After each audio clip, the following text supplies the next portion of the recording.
음력 10월 초사흘, 종갓집 제삿날이었습니다. 새벽 4시부터 일어났습니다. 손이 얼듯이 차가운 물에 무채를 썰고 나무를 묻히고 전을 부쳤습니다. 새는 나이로 58. 그날도 저는 30해를 그래왔듯 아무 말 없이 부엌에 서 있었습니다. 그런데 말입니다. 그날은 달랐습니다. 남편이 제게 내민 것은 술잔이 아니었습니다. 하얀 봉투였습니다. A4 용지 3장. 굵은 글씨로 이렇게 쓰여 있었습니다. 이혼 합의서. 저는 그 종이를 받아들고 한동안 아무 말도 하지 못했습니다. 손이 떨렸냐고요? 아니요. 놀랍게도 제 손은 조용했습니다. 오히려 가슴 한편이 싸늘하게 식어가는 느낌. 꼭 겨울 새벽. 처마 끝에 달린 고드름이 스스로 무게를 이기지 못하고 툭 부러지는 그 순간 같았습니다. 조용했습니다. 그러나 그 안에서 무언가가 끝나고 있었습니다. 남편 등 뒤에는 29살 여자가 서 있었습니다. 배가 불렀습니다. 손에는 명품 가방, 입술에는 새빨간 립스틱. 그녀가 말했습니다. 형님, 이제 그만 놔주세요. 씨 없는 수박이 언제까지 자리를 차지할 거예요? 저는 그 말을 들으며 이상하게도 눈물이 나오지 않았습니다. 울고 싶었습니다. 그런데 눈물이 없었습니다. 30해 동안 너무 많이 울었기 때문일까요? 아니면 이미 오래전부터 이 날을 알고 있었기 때문일까요? 저는 그 여자를 바라봤습니다. 그리고 조용히 웃었습니다. 남편은 당황했습니다. 왜 웃어? 저는 대답하지 않았습니다. 왜 웃었냐고요? 그건 이 이야기가 끝날 때쯤 자연스럽게 아시게 됩니다. 여러분, 이 이야기를 끝까지 들어주세요. 단 한 분이라도 억울하게 눌려 살고 계신 분이 있다면 이 이야기가 작은 위로가 되길 바랍니다. 지금 이 영상이 가슴에 닿으셨다면 구독과 좋아요 한 번씩 눌러주세요.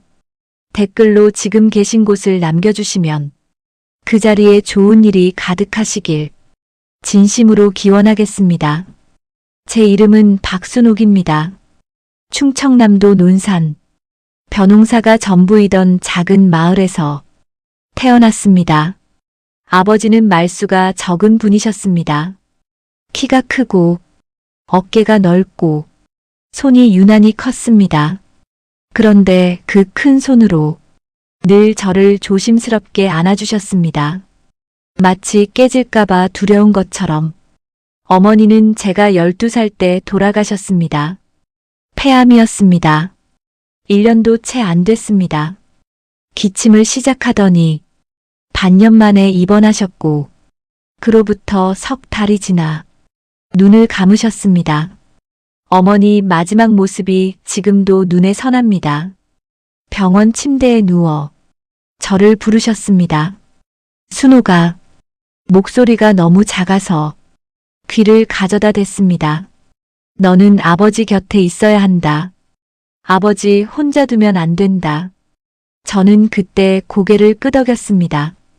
12살이었지만 그 말이 무슨 뜻인지 알 것 같았습니다. 그날부터 저는 어른이 되었습니다. 아버지는 그 이후로 밖에서 일을 더 많이 하셨습니다. 낮에는 논에 나가시고 저녁이면 읍내 작은 공장 일을 하셨습니다. 무슨 공장이냐고요? 처음에는 작은 김치 공장이었습니다. 동네 아낙들이 모여 김치를 담고 포장하던 곳. 그런데 아버지는 달랐습니다. 남들은 그냥 담그는 대로 팔았지만 아버지는 매일 밤 노트에 뭔가를 적으셨습니다. 양념 비율, 발효 온도, 숙성 기간, 하나하나 기록하고 다음 날 다시 실험하셨습니다. 저는 아버지 옆에 앉아서 그 노트를 들여다보곤 했습니다. 아버지, 이게 다 뭐예요? 아버지가 웃으셨습니다. 순호가 세상에서 제일 무서운 게 뭔지 아냐? 모르는데요. 기록 안 하는 거야. 머릿속에만 있는 건 언제든 사라지거든. 그 말이 제 가슴에 박혔습니다. 저는 그때부터 아버지처럼 노트를 쓰기 시작했습니다. 제가 20살이 되던 해 아버지 공장이 달라져 있었습니다. 동네 작은 창고 하나에서 읍내 공장 건물 2채로 커졌습니다. 직원도 6명에서 30명으로 늘었습니다. 저는 대학을 포기했습니다. 서울로 가서 공부하고 싶었지만 아버지 곁을 떠날 수가 없었습니다.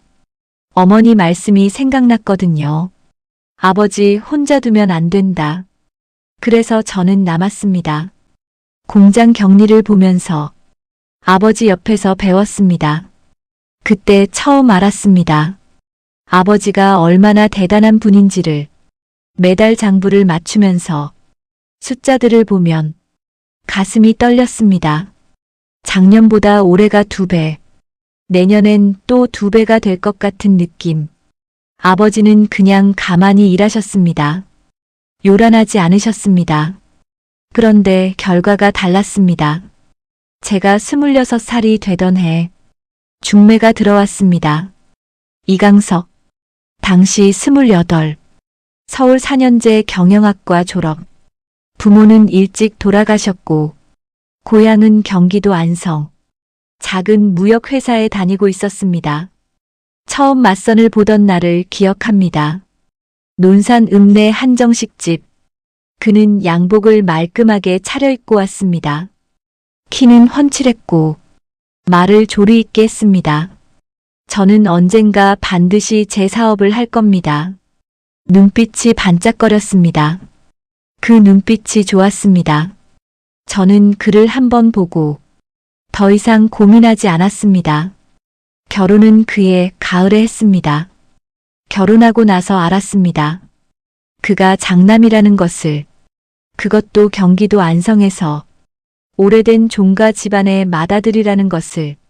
중매쟁이가 일부러 나중에 말한 것인지 아니면 제가 몰랐던 것인지 지금도 모르겠습니다. 시어머니는 처음 만나는 날부터 차가웠습니다. 서울 공부도 안 했다는 게 사실이야? 저는 고개를 숙였습니다. 예, 어머니. 집안 사정이 있어서요.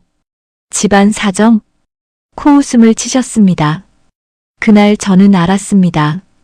앞으로 내가 이 집에서 어떤 자리에 있게 될지를. 결혼 첫 해, 설날이었습니다. 새벽 5시에 일어났습니다.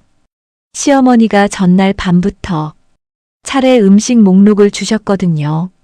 떡국, 산적, 동태전, 두부전, 나물 5가지, 과일, 식혜. 저 혼자였습니다. 남편은 자고 있었습니다. 시누이들은 아직 오지 않았습니다. 손이 틀 것 같았습니다. 한겨울 새벽 부엌에서 찬물로 재료를 다듬는데 손가락 끝이 하얗게 굳었습니다. 그래도 했습니다. 차례상에 음식을 올리고 절을 하고 설거지까지 마쳤을 때 시어머니가 오셨습니다. 상을 한번 훑어보시더니 이렇게 말씀하셨습니다. 떡국이 좀 묵네. 저는 고개를 숙였습니다. 죄송합니다, 어머니. 그게 첫 해 설이었습니다. 3년이 지났습니다. 아이가 생기지 않았습니다. 시어머니가 말씀하셨습니다. 병원 한번 가봐야 하지 않겠냐? 저는 혼자 병원에 갔습니다. 검사를 받았습니다. 의사가 말했습니다. 이상이 없습니다. 집에 돌아와서 남편에게 말했습니다. 저는 이상이 없대요. 당신도 한번 가봐요. 남편이 화를 냈습니다. 내가 왜 가? 나는 멀쩡해. 그 말에 저는 더 이상 아무 말을 못했습니다. 남편은 끝내 병원에 가지 않았습니다. 그리고 집안 사람들은 말하기 시작했습니다. 순옥이가 문제야. 맏며느리가 아이를 못 낳으니 참 딱하지. 저는 그 말들을 담장 너머에서 들으면서 아무 말도 하지 않았습니다. 억울했냐고요? 억울했습니다. 그러나 그때 저는 그 억울함을 담을 그릇이 없었습니다. 그냥 눌러 담았습니다. 가슴 깊은 곳에 결혼 5년 차 아버지가 저를 부르셨습니다. 순호가 잠깐 보자. 사무실이었습니다. 그때 아버지 공장은 이미 논산을 넘어서 대전, 청주까지 납품하는 중견식품회사가 되어 있었습니다. 아버지가 서류 한 묶음을 꺼내셨습니다. 두꺼운 파일. 이거 받아두거라. 이게 뭐예요? 회사 주식. 저는 파일을 열어보았습니다. 주식 양도 계약서.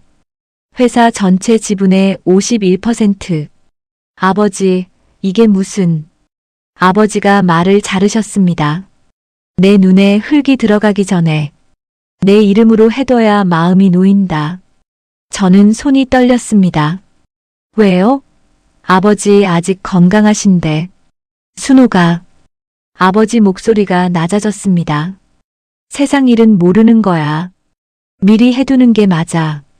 그리고 이 회사는 처음부터 끝까지 내가 옆에서 함께 만든 거잖냐. 눈물이 났습니다. 저는 아버지 손을 잡았습니다. 그 크고 거칠었던 손이 그때는 좀 작아진 것 같았습니다. 아버지, 오래오래 사세요. 아버지가 웃으셨습니다.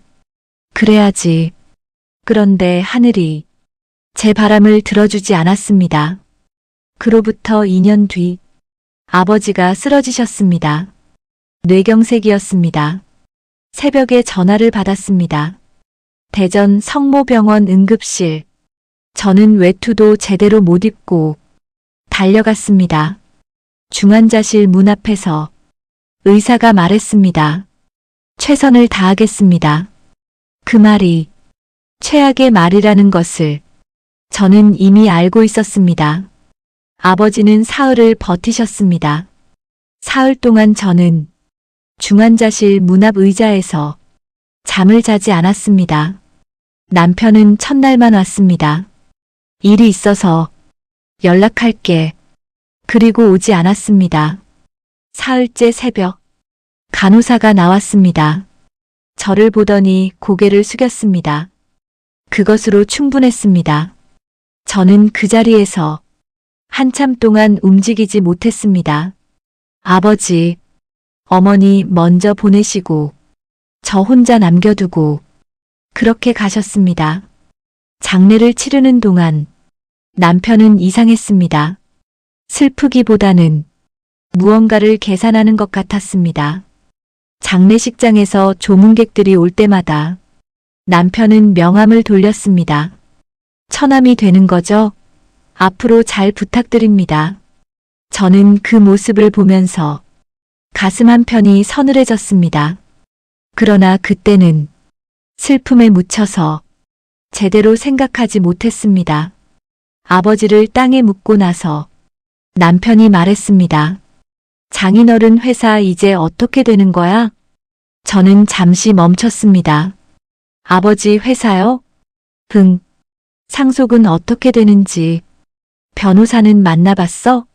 저는 그 질문이 조금 이상하다고 생각했습니다.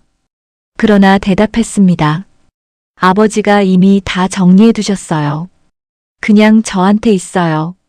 남편이 잠깐 굳었습니다. 저한테? 당신한테? 네. 남편이 잠시 침묵했다가 미소를 지었습니다. 잘 됐네. 그러면 내가 도와줄게. 나 경영학 공부했잖아. 혼자 하면 힘드니까. 저는 고개를 끄덕였습니다. 그때 저는 몰랐습니다. 그 말이 어떤 시작이었는지를. 남편은 바뀌었습니다. 아버지 돌아가신 이후로 달라지기 시작했습니다. 처음에는 작은 것들이었습니다. 저한테 의견을 구하지 않고 혼자 결정을 내리기 시작했습니다. 아버지 회사 이름을 바꾸자고 했습니다. 박간의 식품이 촌스러워. 글로벌하게 가야 해. 저는 반대했습니다. 아버지가 지으신 이름이에요. 남편이 짜증을 냈습니다. 당신 아버지 회사야. 지금 우리 회사야? 저는 그 말에 말문이 막혔습니다. 결국 이름은 HK푸드로 바뀌었습니다. HK. 이강석의 이니셜이었습니다. 그로부터 10년. 남편은 진짜로 사업을 키웠습니다. 제가 인정합니다. 능력이 있었습니다. 공격적인 영업, 과감한 투자, 좋은 인맥 관리. HK푸드는 중소식품 회사에서 코스닥 상장 기업이 되었습니다. 매출 2천억, 직원 500명, 신문에 남편 얼굴이 실렸습니다. 자수성가한 식품업계의 신화. 저는 그 기사를 봤습니다. 자수성가. 그 두 글자가 가슴에 박혔습니다. 그러나 아무 말도 하지 않았습니다. 회사가 커지면서 남편도 달라졌습니다. 양복이 비싸졌습니다. 차가 바뀌었습니다. 밤에 늦게 들어오기 시작했습니다. 처음에는 일 때문이라고 했습니다. 거래처 접대야. 이 바닥은 술 한잔 해야 거래가 되거든. 저는 믿었습니다. 그런데 어느 날 남편 와이셔츠에서 향수 냄새가 났습니다. 여자 향수. 저는 그 냄새를 맡는 순간 손끝이 차가워졌습니다. 이게 무슨 냄새예요? 남편이 태연하게 말했습니다. 여직원이 옆에 있다가 묻었나 보지. 저는 더 이상 묻지 않았습니다. 묻고 싶지 않았던 게 아니라 물어봐야 달라질 게 없다는 것을 이미 알고 있었습니다. 그로부터 2년이 더 흘렀습니다. 최유리. 그 이름을 처음 들은 것은 동서에게서였습니다. 남편 남동생 부인. 동서는 원래 말이 많은 편이었습니다. 어느 날 전화가 왔습니다. 언니 있잖아. 나 언니한테 말해야 할 것 같아서. 무슨 일이에요? 형부가 비서랑 그런 사이라는 소문이 있어. 회사에서 공공연하게 알고 있대. 저는 전화를 받으면서 오른손으로 찻잔을 쥐고 있었습니다. 찻잔이 흔들렸습니다. 안에 담긴 차가 조금 흘렀습니다. 저는 그것을 바라보다가 조용히 말했습니다. 알려줘서 고마워요. 전화를 끊었습니다. 한동안 그 자리에 앉아 있었습니다. 아무것도 할 수 없었습니다. 그날 밤 남편이 늦게 들어왔습니다. 저는 깨어 있었습니다. 남편이 불을 켰습니다. 저를 보더니 잠깐 멈췄습니다. 왜 앉아? 기다렸어요. 무슨 일이야? 저는 천천히 일어나 앉았습니다. 최유리 씨가 누구예요? 남편의 눈빛이 변했습니다. 순간적으로 흔들렸습니다. 그러나 이내 차가워졌습니다. 우리 회사 비서야. 왜? 그냥요. 저는 더 이상 말하지 않았습니다. 남편도 말하지 않았습니다. 그날 밤 우리 사이에는 아무 말도 없었습니다. 그 침묵이 앞으로 올 모든 것의 시작이었습니다. 그로부터 1년. 저는 알면서 모른 척했습니다. 왜냐고요? 두 가지 이유가 있었습니다. 첫 번째는 무서웠기 때문입니다. 30해를 살아온 집, 30해를 지켜온 삶, 그것이 무너지는 것이 너무 무서웠습니다. 두 번째는 기다렸기 때문입니다. 언젠가 남편이 돌아올 거라고, 정신을 차릴 거라고, 그렇게 믿고 싶었습니다. 그러나 시간이 지날수록 남편은 더 멀어졌습니다. 집에 들어오는 날이 줄었습니다. 주말에도 회사에 간다고 했습니다. 저와 눈을 마주치지 않았습니다. 어느 날 밤, 잠들지 못하고 있는데 남편 휴대폰에 불이 들어왔습니다. 저는 보지 않으려 했습니다. 그런데 화면이 자동으로 켜지면서 메시지 미리 보기가 보였습니다. 자기야, 아기가 찼어. 빨리 와. 저는 그 문장을 읽고 눈을 감았습니다.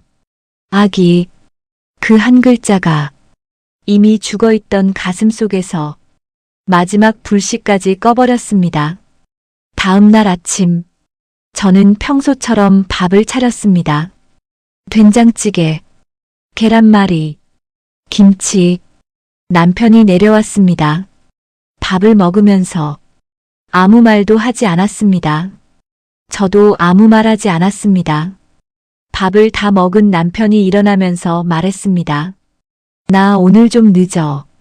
저는 뒤돌아서서 설거지를 하면서 조용히 말했습니다. 알겠어요. 문이 닫혔습니다. 저는 그 소리를 들으면서 설거지를 멈추지 않았습니다. 그냥 했습니다. 손을 움직이면서 아무것도 생각하지 않으려 했습니다. 그런데 그릇을 닦는 제 손에서 눈물이 떨어졌습니다. 뜨거운 물에 섞여서 어디가 눈물인지 모르게 흘러갔습니다. 한 달이 지났습니다. 남편이 어느 날 저녁 집에 들어왔습니다. 평소보다 일찍이었습니다. 소파에 앉더니 저를 불렀습니다. 순호가, 앉아봐. 저는 부엌에서 나와 앉았습니다. 남편이 말을 시작했습니다. 그런데 이상했습니다.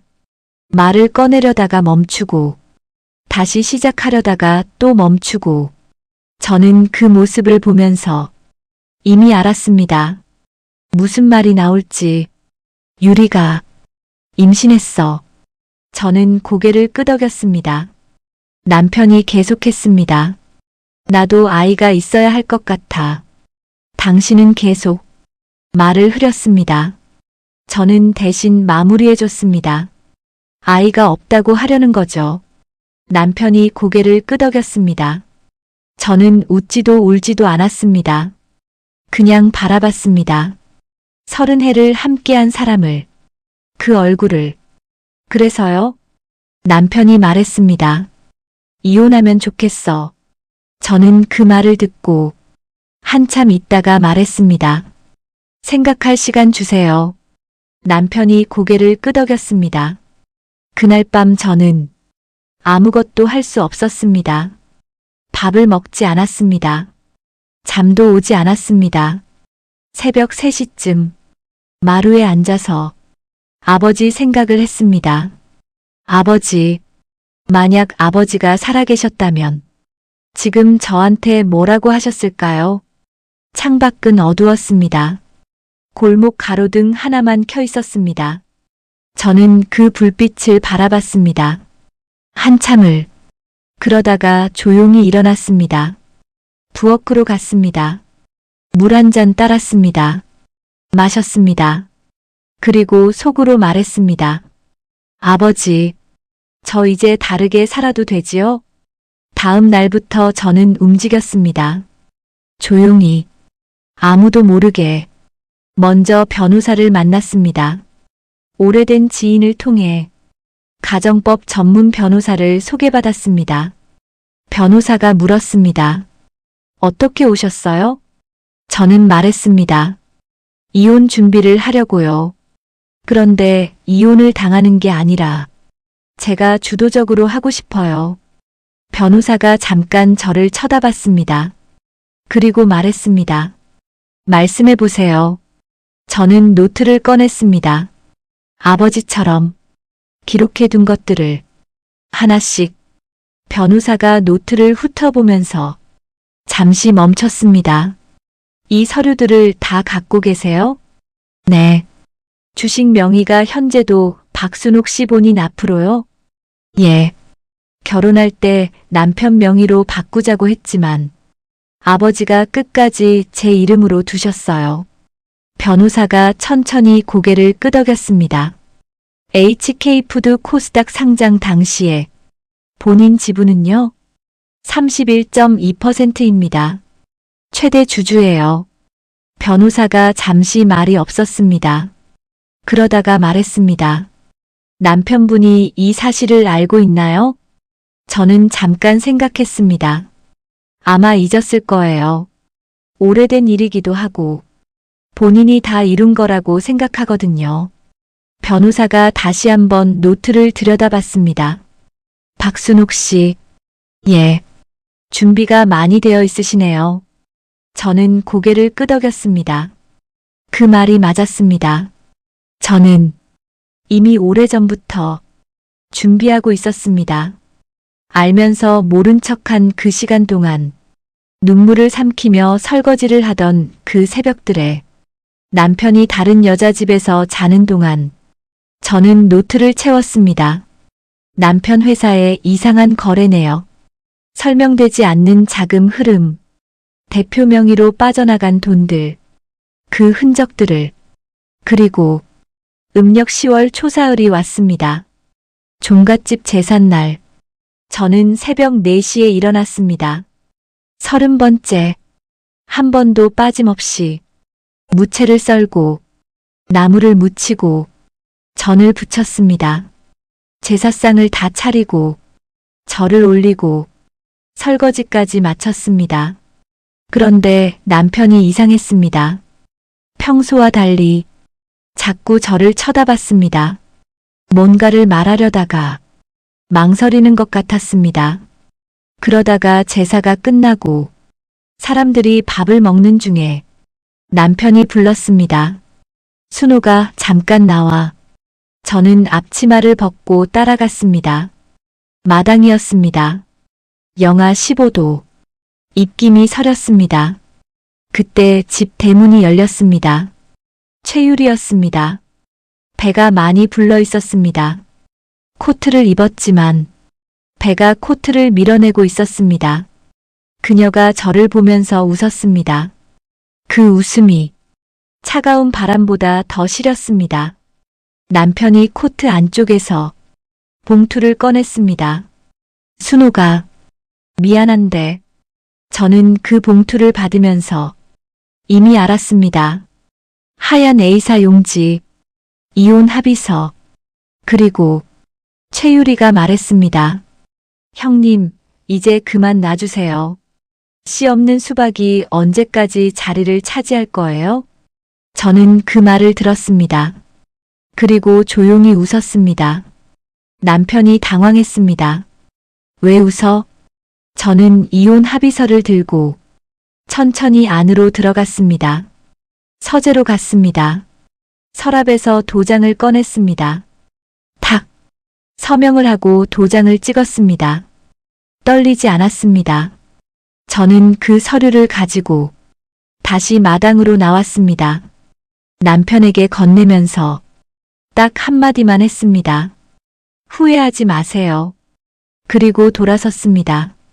그날 밤 저는 짐을 쌌습니다. 캐리어 하나, 작은 가방 하나, 30년을 살았던 집에서 캐리어 하나, 서랍을 열었다 닫으면서 가져갈 것들을 추렸습니다. 결혼 반지는 화장대 위에 두었습니다. 폐물은 두고 갔습니다. 딱 2가지만 챙겼습니다. 아버지 노트, 그리고 제 이름이 적힌 주식 서류. 새벽 2시, 저는 그 집을 나섰습니다. 뒤를 돌아보지 않았습니다. 골목길을 걸으면서 차가운 밤 공기를 마셨습니다. 숨을 깊이 들이마셨습니다. 그리고 내쉬었습니다. 이상했습니다. 슬프지 않았습니다. 무거웠던 것이 어깨에서 내려가는 느낌. 30해. 그 무게가. 그렇게 저는 종갓집 맏며느리를 그만뒀습니다. 그리고 박순옥으로 돌아갔습니다. 여기까지 들어주셔서 감사합니다. 지금 이 순간 억울하게 참고 사는 분들이 계시다면 이 이야기를 끝까지 함께 해주세요. 순옥의 진짜 반격은 지금부터 시작됩니다. 구독과 좋아요는 이 이야기를 더 많은 분들께 전해드리는 힘이 됩니다. 댓글로 지금 어디서 듣고 계신지 남겨주세요.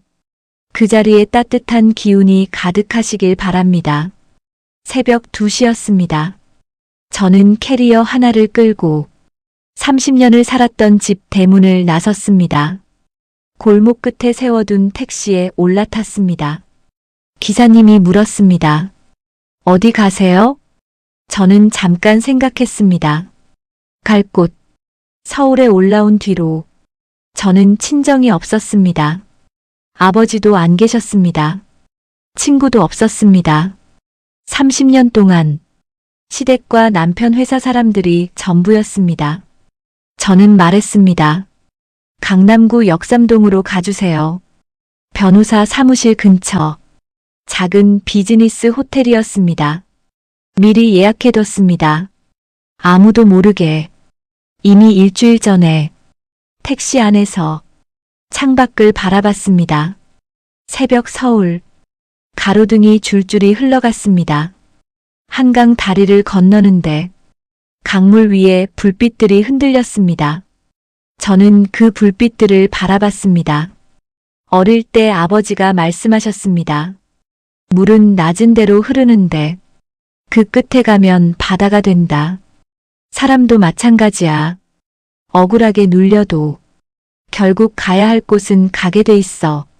그 말이 그날 밤 처음으로 진짜로 들렸습니다. 바다. 저는 속으로 중얼거렸습니다. 아버지, 저 이제 바다로 갑니다. 호텔에 도착했습니다. 체크인을 하고 방으로 들어갔습니다. 좁은 방이었습니다. 싱글 침대 하나, 작은 책상, 창문 너머로 빌딩 불빛. 저는 캐리어를 열었습니다. 아버지 노트, 그리고 주식 서류. 그것을 책상 위에 올려놓고 한참 바라봤습니다. 그리고 샤워를 했습니다. 30년의 때를 씻는 것처럼 오래, 뜨겁게. 그런데 말입니다. 남편은 제가 나간 것을 다음 날 아침까지 몰랐습니다. 아마 그날 밤 최유리와 함께 있었을 테니까요. 아침에 집에 들어온 남편은 제 방이 비어 있고 옷장이 텅 비어 있는 것을 보았을 겁니다. 그래도 처음에는 잠깐 나갔다고 생각했겠지요. 그런데 전화가 없었습니다. 문자도 없었습니다. 남편이 전화를 했습니다. 저는 받지 않았습니다. 다시 걸었습니다. 또 받지 않았습니다. 10번, 20번.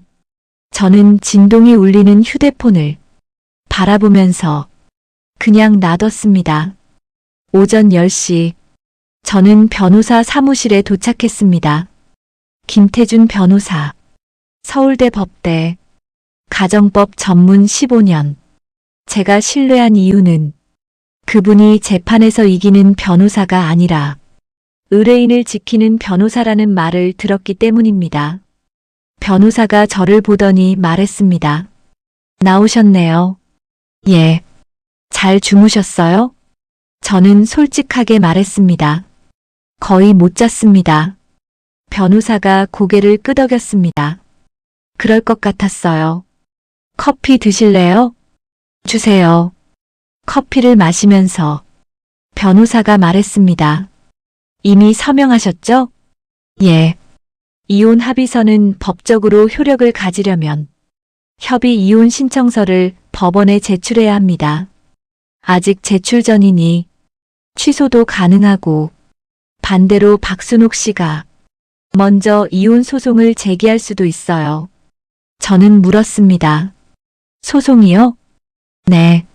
남편 측에서 제안한 합의 조건이 재산 분할 어떻게 되어 있었나요? 저는 그 합의서 내용을 말했습니다. 아파트 하나, 현금 3억. 그게 전부였어요. 변호사가 잠깐 멈췄습니다. HK푸드 주식에 대한 언급은요? 없었어요. 변호사가 천천히 고개를 끄덕였습니다. 그리고 말했습니다. 남편분이 모르고 있는 것 같네요. 저는 고개를 끄덕였습니다. 모르겠죠. 제 이름으로 된 것들을. 변호사가 서류를 꺼냈습니다. 박순옥 씨, 지금부터 제가 말하는 것들을 잘 들어주세요. 저는 허리를 세웠습니다. 변호사가 말했습니다. 현재 HK푸드의 최대 주주는 박순옥 씨입니다. 지분율 31.2%, 이강석 대표이사의 지분은 18.7%, 시가 기준으로 박순옥 씨 보유 주식의 가치는 현재 약 1,100억 원입니다. 저는 그 숫자를 듣고도 표정이 변하지 않았습니다. 이미 알고 있었으니까요. 변호사가 계속했습니다. 여기서 한 가지 중요한 것이 있습니다. 남편분이 제안한 이혼 합의서, 아파트 하나 현금 3억. 이건 법적으로 현저히 불공정한 합의입니다. 혼인 기간 중 형성된 재산에 대해 부인께서 기여한 바가 명확하고 더욱이 원천 재산 자체가 부인 명의의 자산에서 출발했으니 유책 배우자인 남편이 제안할 수 있는 합의가 아니에요. 저는 물었습니다. 그러면 저는 어떻게 해야 하나요? 변호사가 말했습니다. 두 가지 방법이 있습니다. 첫 번째는 그냥 이혼하는 것입니다. 단 합의 조건을 다시 협상해서 정당한 재산 분할을 받아내는 방법. 두 번째는 변호사가 잠깐 멈췄습니다. 남편이 저지른 것들을 전부 꺼내는 방법입니다. 저는 눈을 똑바로 뜨고 물었습니다. 꺼낸다는 게 어떤 의미예요? 변호사가 제가 가져온 노트를 펼쳤습니다. 박순옥 씨가 기록해 두신 이 자금 흐름 내역들, 대표이사 명의로 빠져나간 설명되지 않는 금액들, 계열사 간 이상한 거래, 상장 전후로 집중된 내부자 거래 의심 내역. 이것이 사실이라면 변호사의 눈이 달라졌습니다. 이건 이혼 사건이 아닙니다.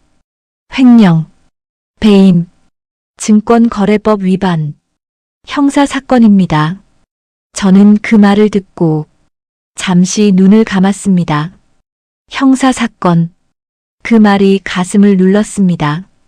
저는 남편을 감옥에 보내고 싶었던 게 아니었습니다. 솔직히 말하면 그냥 제 인생을 돌려받고 싶었습니다. 30년을 빼앗긴 것들, 아버지가 남겨주신 것들, 그리고 제 이름. 변호사가 물었습니다. 어떻게 하고 싶으세요? 저는 한참 생각했습니다.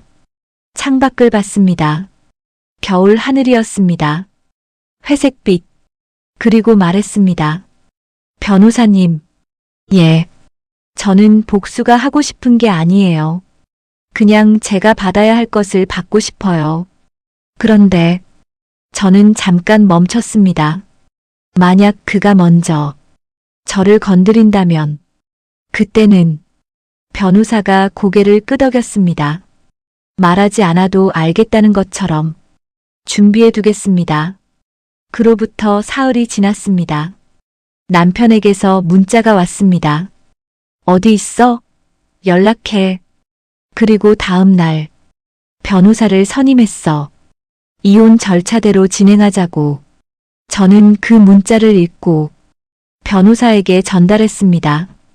변호사가 말했습니다. 예상대로네요. 빨리 끝내고 싶은 거예요. 왜 빨리요? 아이가 있잖아요. 상간녀가 임신 중이면 빨리 법적 혼인 관계를 정리해야 그 아이를 혼인 중 출생자로 만들 수 있거든요. 시간이 촉박하다고 느끼는 거죠.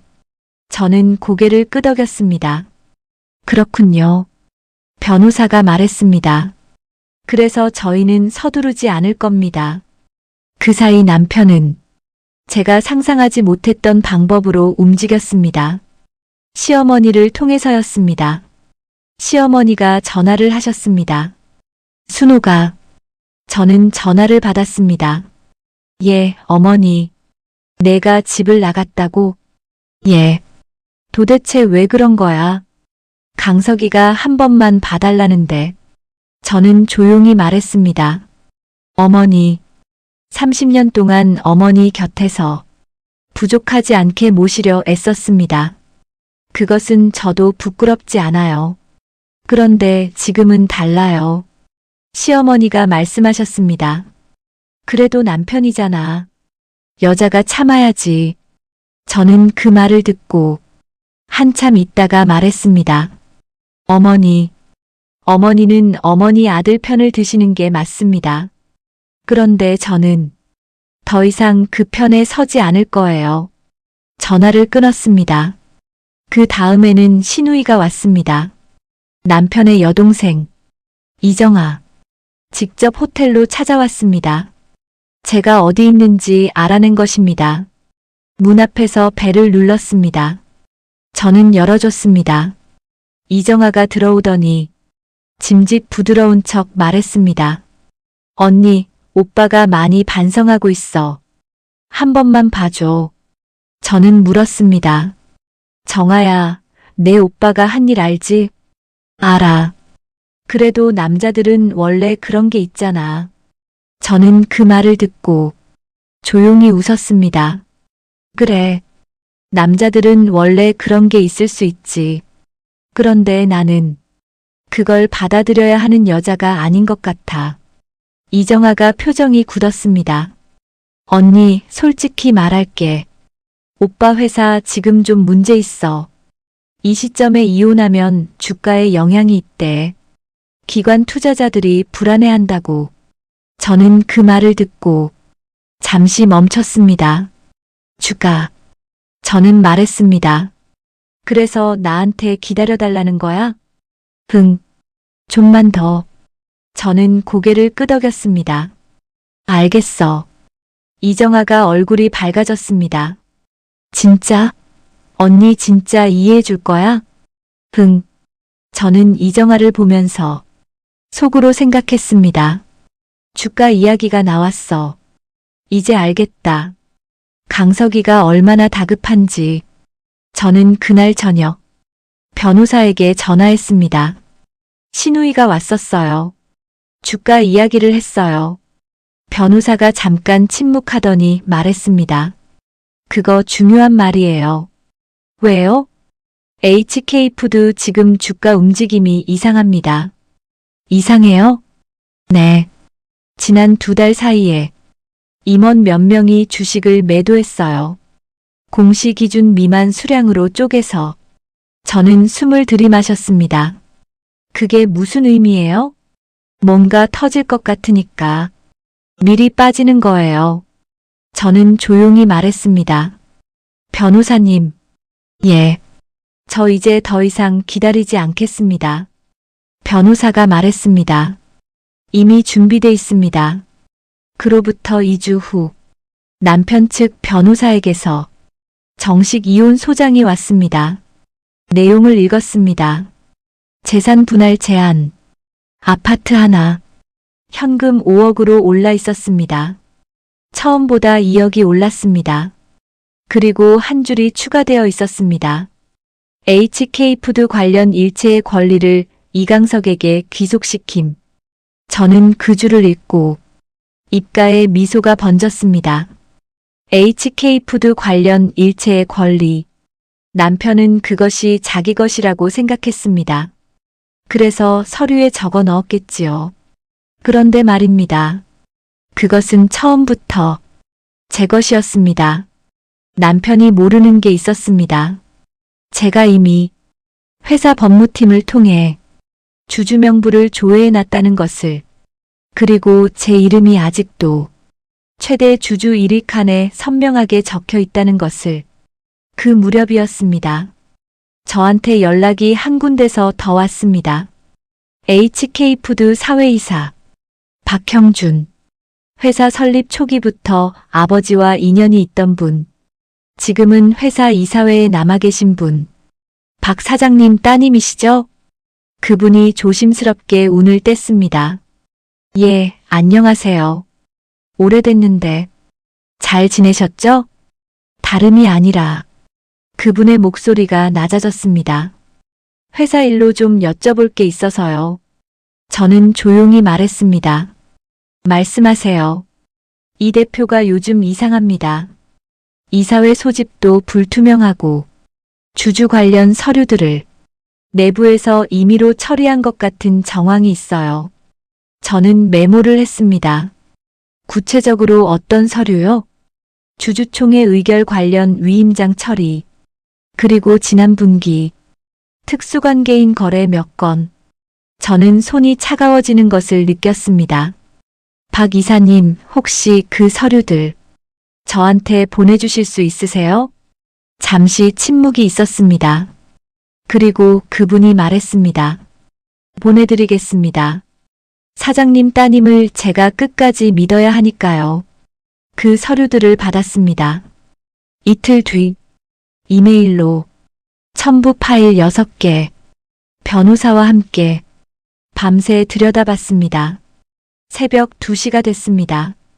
변호사가 커피를 마시면서 말했습니다. 박순옥 씨, 예. 이건 단순한 이혼 재산 분할이 아닙니다. 저는 그 말을 기다리고 있었습니다. 남편분이 박순옥 씨 명의의 주주 권한을 본인이 직접 행사한 정황이 있어요. 위임장이 위조됐을 가능성이 있고 그걸 이용해서 이사 선임과 특수관계인 거래를 본인 유리하게 처리했어요. 저는 차갑게 물었습니다. 그게 법적으로 어떻게 되나요? 변호사가 말했습니다. 사문서 위조, 업무상 배임, 최대 주주 권리 침해, 형사 고소 사유가 됩니다. 그 밤, 저는 변호사 사무실 소파에 앉아서 아버지 노트를 꺼냈습니다. 낡은 노트, 아버지 글씨로 빽빽하게 채워진 한 장 한 장 넘겼습니다. 아버지가 쓰신 글들, 양념 비율, 거래처 이름, 납품 날짜, 그리고 중간중간 짧은 글귀들. 일은 사람이 하는 것이고 사람은 믿음으로 움직인다. 정직한 장사는 느리게 가지만 반드시 간다. 기록은 증거다. 증거는 힘이다. 저는 마지막 글귀에서 손을 멈췄습니다. 기록은 증거다. 증거는 힘이다. 아버지, 지금 제가 하고 있는 것이 아버지가 가르쳐 주신 대로입니다. 저도 기록해뒀습니다. 모든 것을. 그런데 그때 남편이 한 가지를 더 했습니다. 저를 자극하는 짓을. 최유리가 SNS에 사진을 올렸습니다. 남편과 함께 찍은 사진. 태아 초음파 사진 옆에 나란히 앉아있는 둘의 모습. 캡션이 이랬습니다. 새 봄을 기다리며 우리 아가 아빠랑 엄마랑 기다릴게. 저는 그 사진을 봤습니다. 5초, 10초, 그리고 화면을 껐습니다. 남편은 그것이 저를 무너뜨릴 거라고 생각했을 겁니다. 그런데 오히려 제 손이 더 단단하게 굳었습니다. 그 사진 한 장이 제가 흔들릴 뻔했던 마지막 망설임을 깨끗하게 잘라냈습니다. 다음 날 오전, 저는 변호사에게 말했습니다. 움직입시다. 변호사가 고개를 끄덕였습니다. 어디서부터요? 저는 말했습니다. 두 곳 동시에 시작합니다. 첫 번째, 이혼 소송 정식 접수. 재산 분할 청구 기준은 제가 납득할 수 있는 수준으로 변호사가 메모했습니다. 두 번째, 저는 잠깐 멈췄습니다. 그리고 말했습니다. HK푸드 임시 주주총회 소집 요청. 변호사의 손이 멈췄습니다. 주주총회요? 최대 주주인 제가 요청할 수 있잖아요. 네. 3% 이상 지분이면 가능합니다. 31%면 충분히 요건이 됩니다. 저는 말했습니다. 의안을 하나 올리겠습니다. 대표이사 해임. 그 말이 나오는 순간 변호사 사무실 안이 조용해졌습니다. 변호사가 저를 봤습니다. 잠시, 그리고 천천히 말했습니다. 각오되셨습니까? 저는 말했습니다. 30회를 준비했습니다. 그로부터 열흘 후 HK푸드에 공식 문서 한 통이 날아들었습니다. 주주총회 소집 요구서. 발신인 박순옥. 보유 지분 31.2%. 이사회는 발칵 뒤집혔습니다. 왜냐면 아무도 몰랐습니다. 박순옥이라는 이름이 이 회사의 최대 주주라는 것을. 남편 이강석의 아내가 단순한 집안의 주부가 아니라 이 회사 최대 주주라는 것을 임원들이 웅성거렸습니다. 박순옥이 누구야? 이 대표 와이프 아니야? 지분이 31%? 이 대표보다 많잖아. 남편한테 전화가 왔습니다. 저는 이번에는 받았습니다. 여보세요. 남편 목소리가 떨렸습니다. 순옥아, 지금 무슨 짓이야? 저는 조용히 말했습니다. 주주총회 요청이요. 제가 할 수 있는 권리예요. 야, 지금 장난해? 이게 어떤 타이밍인지 알아? 회사가 지금 중요한 시기라고. 저는 말했습니다. 강석 씨, 저도 알아요. 중요한 시기인 거. 그러니까 지금 이러면 안 되잖아. 저는 잠깐 멈췄습니다. 그리고 말했습니다. 강석 씨, 아파트 하나 현금 5억. 그게 30년 값이에요? 남편이 대답하지 못했습니다. 저는 말을 이었습니다. 제 아버지가 평생 일궈서 저한테 남겨주신 회사가 이강석의 회사가 된 건 제가 허락했기 때문이에요. 그리고 이제 그 허락을 거두려고 해요. 전화 넘어가 조용했습니다. 그리고 남편이 말했습니다. 너 지금 나 죽이려는 거야. 저는 말했습니다. 아니요. 그냥 살리려는 거예요. 당신 자신을 직면하게. 전화를 끊었습니다. 그 다음 날 최유리가 저한테 직접 연락을 했습니다. 문자였습니다. 저 좀 만나주세요. 드릴 말씀이 있어요. 저는 잠시 생각했습니다. 이 여자를 만날 이유가 없었습니다. 만나고 싶지도 않았습니다. 그런데 궁금했습니다. 이 여자가 무슨 말을 하려는지. 저는 답장을 보냈습니다. 강남 카페 5에서 오후 2시에 봐요. 카페에 들어서자 최유리가 먼저 와 있었습니다. 배가 많이 불렀습니다. 7개월쯤 된 것 같았습니다. 그녀가 저를 보더니 일어나려 했습니다. 저는 말했습니다. 그냥 앉아요. 마주 앉았습니다. 잠시 침묵이 흘렀습니다. 최유리가 먼저 말했습니다. 제가 잘못했어요. 저는 그 말을 기다리지 않았습니다. 표정이 변하지 않았습니다. 무슨 말 하려고요? 최유리가 말했습니다. 저는 사실 이강석 씨가 그렇게 유부남인 줄 몰랐어요. 처음에는요. 저는 말했습니다. 처음에. 나중에 알았을 때는요. 최유리가 입을 다물었습니다. 저는 말했습니다. 계속해요. 최유리가 말했습니다. 강석 씨가 저한테 이미 이혼 절차 중이라고 했어요. 거의 다 됐다고. 부인이랑은 오래전에 끝났다고. 저는 그 말을 들으면서 손끝이 차가워지는 것을 느꼈습니다. 이미 다 됐다고. 오래전에 끝났다고. 그래서 이 여자는 아무 죄의식 없이 그랬겠구나. 저는 물었습니다. 그래서요? 지금 저한테 그 말을 믿어달라고 온 거예요? 최유리가 고개를 저었습니다. 아니요. 그녀가 핸드백에서 무언가를 꺼냈습니다. 서류 한 장. 저한테 내밀었습니다. 저는 받아들었습니다. 병원 진단서였습니다. 남편 이름이 적혀 있었습니다. 이강석. 그리고 진단 내용. 무정자증. 임신 가능성 없음. 저는 그 서류를 들고 한참 읽었습니다. 무정자증. 그 단어가 눈앞에서 흔들렸습니다. 날짜를 봤습니다. 11년 전. 11년 전. 저는 입술이 굳었습니다.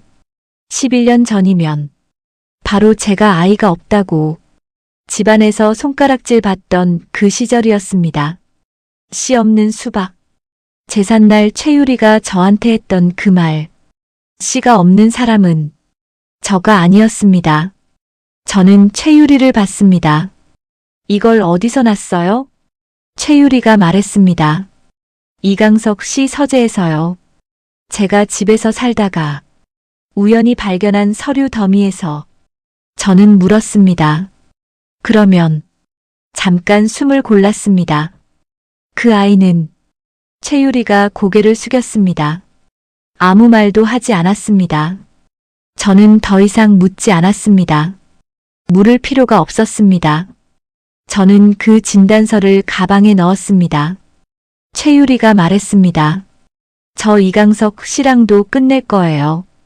그냥 이 서류 드리고 싶었어요. 형님한테. 미안하니까요. 저는 말했습니다. 고마워요. 그 말. 그리고 일어났습니다. 카페를 나오면서 차가운 바람이 얼굴에 닿았습니다. 저는 걸음을 멈추지 않았습니다. 걸었습니다. 어딘가를 향해서. 그날 밤 저는 혼자 앉아서 그 진단서를 다시 꺼냈습니다. 11년 전 남편은 알고 있었습니다. 자기가 아이를 가질 수 없다는 것을. 그런데도 저한테 말하지 않았습니다. 오히려 이 집안의 모든 비수를 저를 향해 겨누도록 내버려뒀습니다. 맏며느리가 아이를 못 낳는다. 순옥이가 문제야. 씨 없는 수박.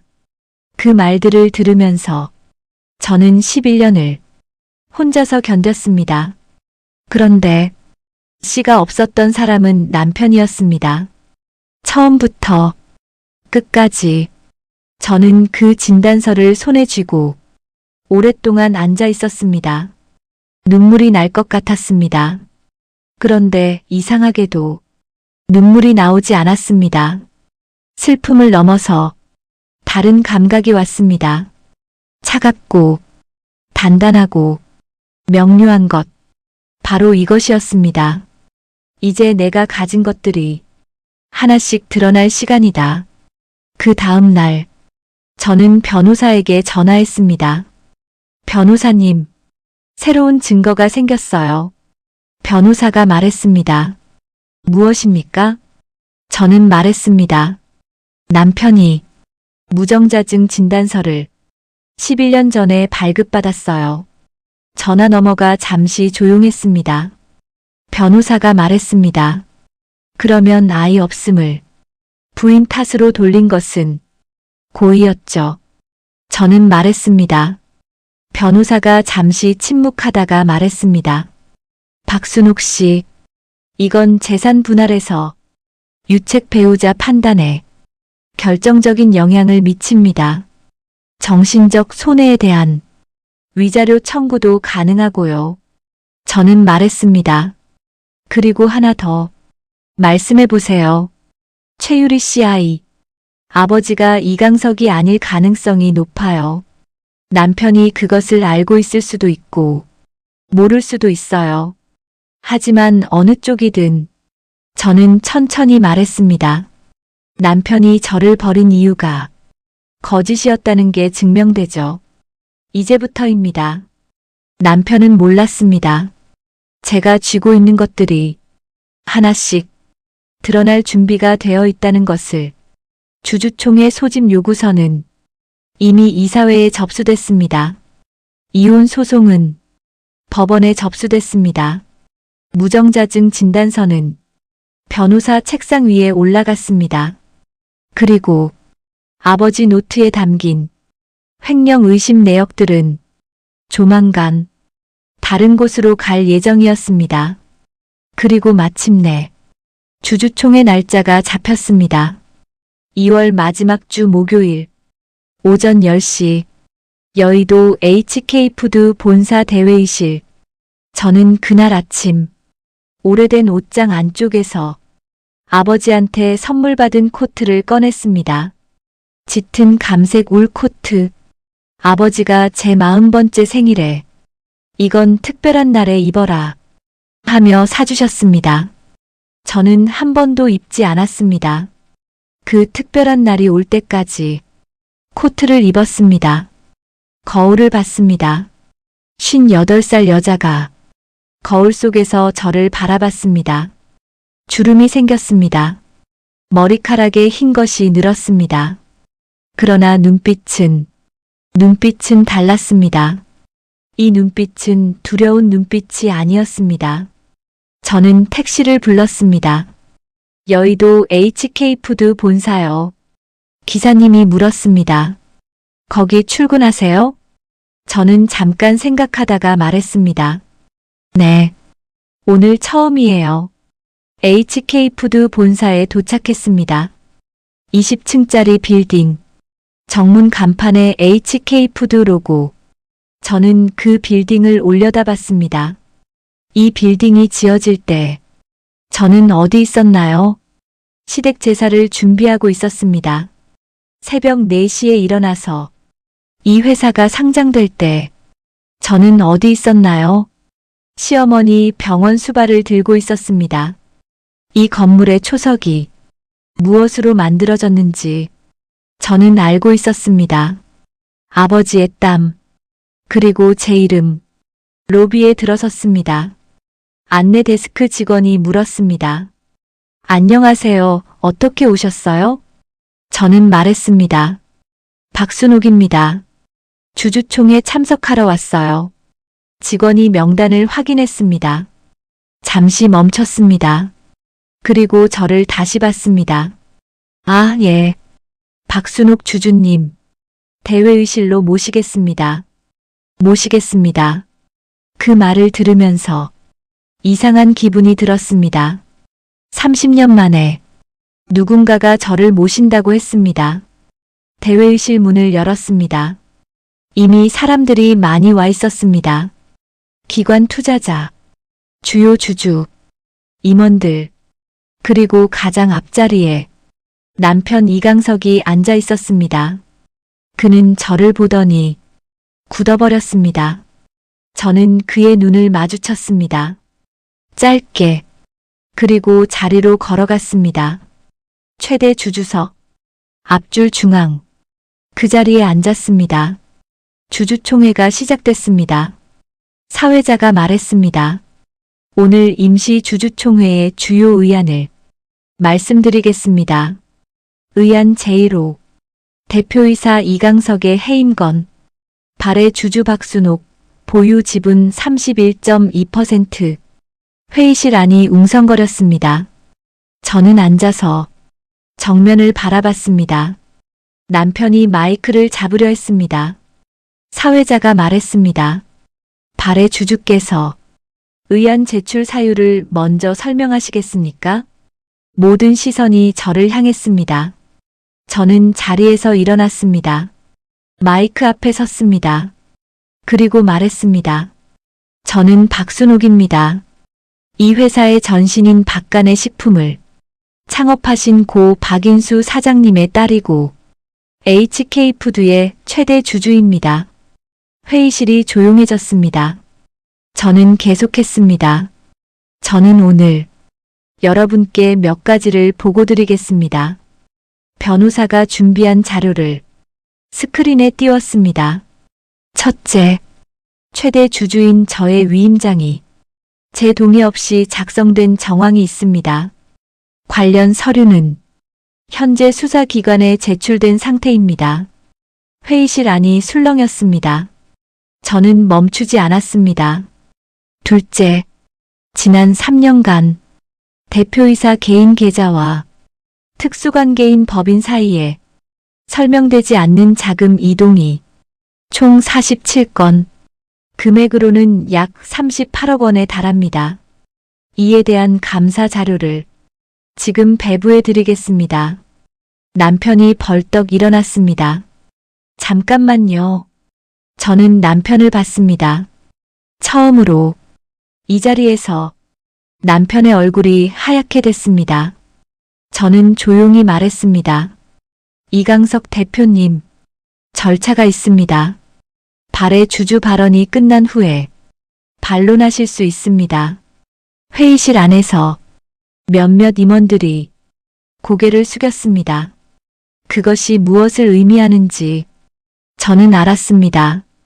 이미 알고 있는 사람들이 저기 있었습니다. 저는 마지막으로 말했습니다.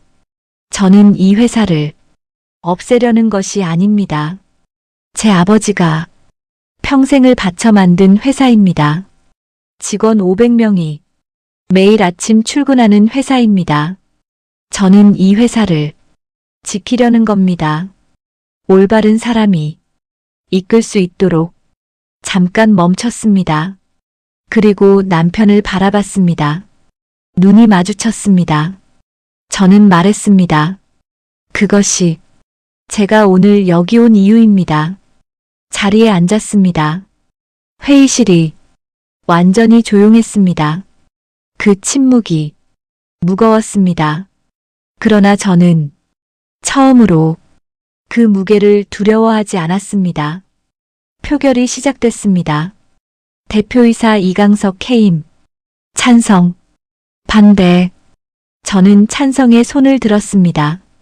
31.2%. 그리고 기관 투자자 몇 곳이 찬성표를 던졌습니다. 반대는 남편 본인의 지분 18.7%. 그리고 몇몇 관계자들. 결과는 명확했습니다. 사회자가 말했습니다. 의안 제1호 대표이사 이강석 해임 건 찬성 과반수로 가결되었습니다. 그 순간 남편이 일어났습니다. 의자가 뒤로 넘어질 뻔했습니다. 이게 무슨... 그는 저를 봤습니다. 저는 그를 봤습니다. 30년을 함께한 얼굴. 그러나 이제 낯선 얼굴. 저는 아무 말도 하지 않았습니다. 말할 필요가 없었습니다. 주주총회가 끝나고 저는 로비로 내려왔습니다. 변호사가 옆에서 걸으면서 말했습니다. 잘하셨습니다. 저는 말했습니다. 아직 끝나지 않았어요. 알고 있습니다. 다음에는 뭐가 남아있죠? 변호사가 말했습니다. 이혼 소송 1차 변론. 그리고 잠깐 멈췄습니다. 검찰 고발 접수 여부를 결정하셔야 합니다. 저는 빌딩 정문을 나섰습니다. 차가운 2월 바람이 얼굴을 스쳤습니다. 저는 걸음을 멈추고 하늘을 올려다봤습니다. 겨울 하늘, 회색빛이었습니다. 그러나 그 하늘 어딘가에서 희미하게 봄빛이 비치고 있었습니다. 그날 밤 남편에게서 문자가 왔습니다. 순호가 나 좀 만나자. 제발. 저는 그 문자를 읽었습니다. 그리고 오랫동안 들여다봤습니다. 제발. 그 단어. 30년 전 맞선을 보던 날 반짝이던 눈빛. 반드시 내 사업을 할 겁니다. 그 눈빛. 그리고 지금 제발. 저는 휴대폰을 내려놨습니다. 답장을 보내지 않았습니다. 그것이 잔인한 일이라고는 생각하지 않았습니다. 30년 동안 저는 수없이 제발이라고 빌었습니다. 소리 없이 마음속으로 이제 그 차례가 바뀐 것뿐이었습니다. 꽃은 지고 나면 열매를 맺습니다. 그러나 썩은 뿌리는 봄이 와도 꽃을 피우지 못합니다. 남편은 그것을 이제 알기 시작했습니다. 그러나 너무 늦었습니다. 봄은 이미 제 발 앞에 와 있었습니다. 여기까지 오셨군요. 어떠세요? 억울했던 마음이 조금 시원해지셨나요? 순옥의 이야기는 아직 절반도 오지 않았습니다. 남편이 진짜로 무너지는 장면이 시작됩니다. 여기서 구독 버튼 꼭 눌러주세요. 다음 이야기를 놓치지 않도록. 그리고 댓글로 지금 어디서 보고 계신지 남겨주시면 그 자리에 좋은 일이 가득하시길 기원합니다. 주주총회가 끝나고 사흘이 지났습니다. HK푸드 주가가 흔들렸습니다. 대표이사 해임. 그 뉴스가 증권시장에 퍼지면서 하루 만에 주가가 11% 빠졌습니다. 경제신문들이 앞다퉈 썼습니다. HK푸드 창업주 4위, 최대 주주에 의해 전격 해임. 최대 주주는 전 대표이사의 아내. 이면에 숨겨진 지분 갈등. 기자들이 회사 앞에 모였습니다. 그 기사들을 저는 호텔방에서 조용히 읽었습니다. 저를 인터뷰하러 온 기자도 있었습니다. 저는 변호사를 통해 말했습니다. 지금은 드릴 말씀이 없습니다. 말을 아꼈습니다. 아직 끝나지 않았으니까요. 남편은 해임된 다음 날부터 회사에 출근하지 않았습니다. 임원들한테서 연락이 왔다는 이야기를 변호사를 통해 들었습니다.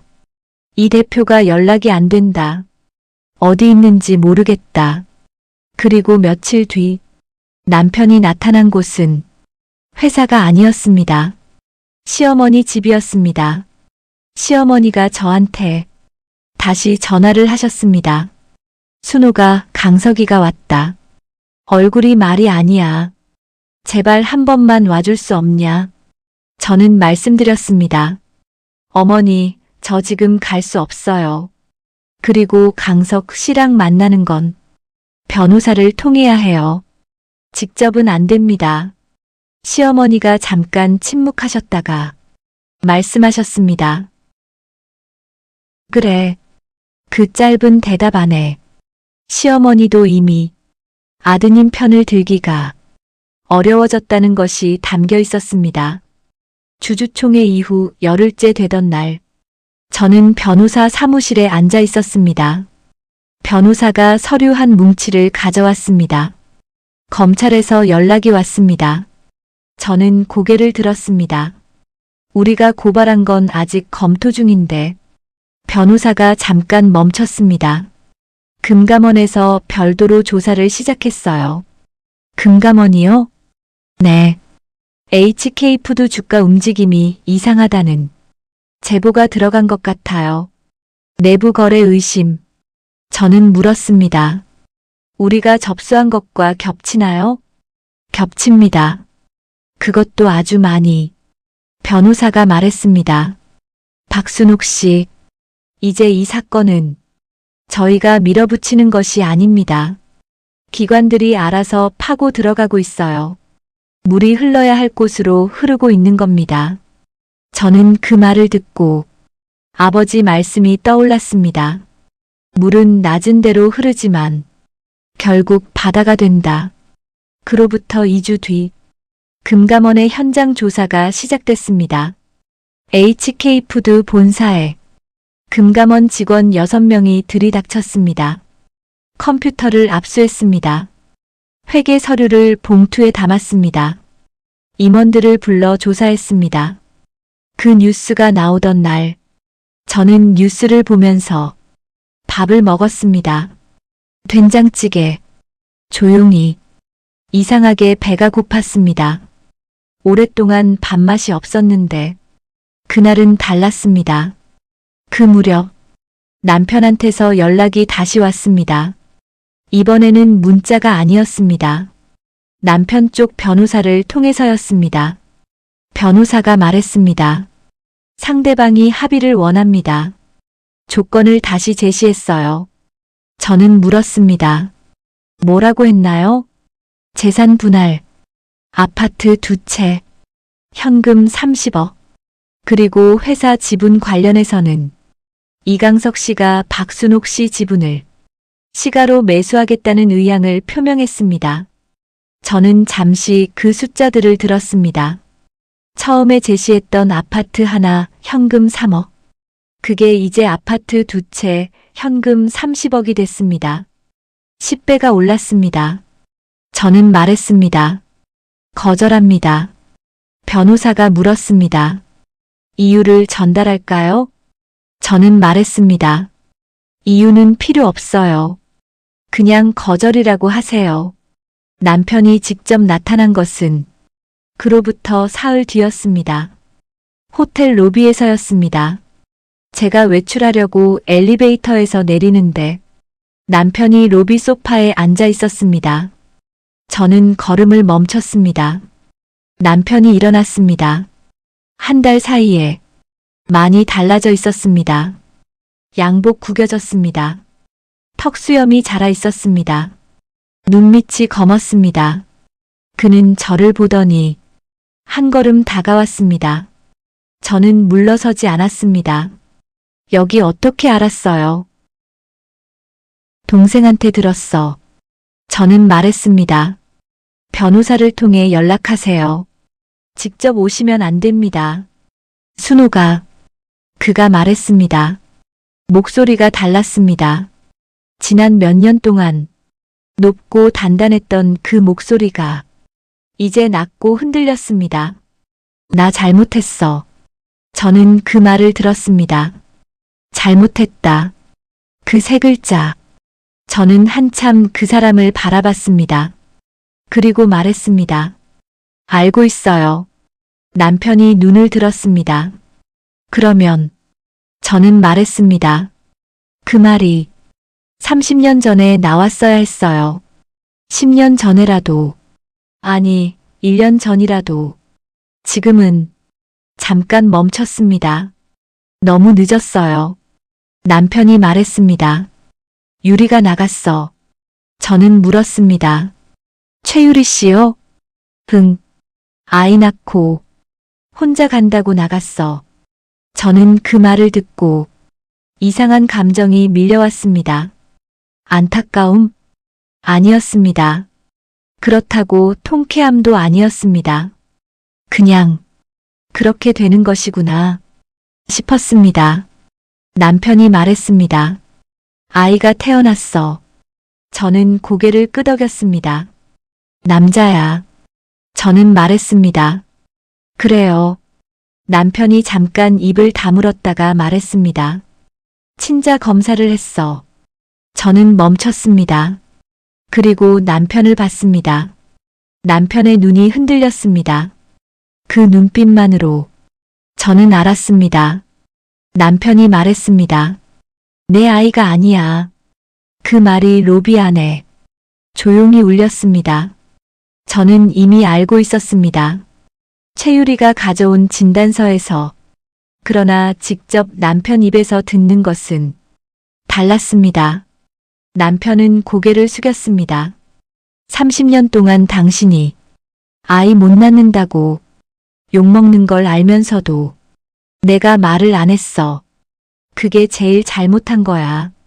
저는 그 말을 들으면서 손이 떨렸습니다.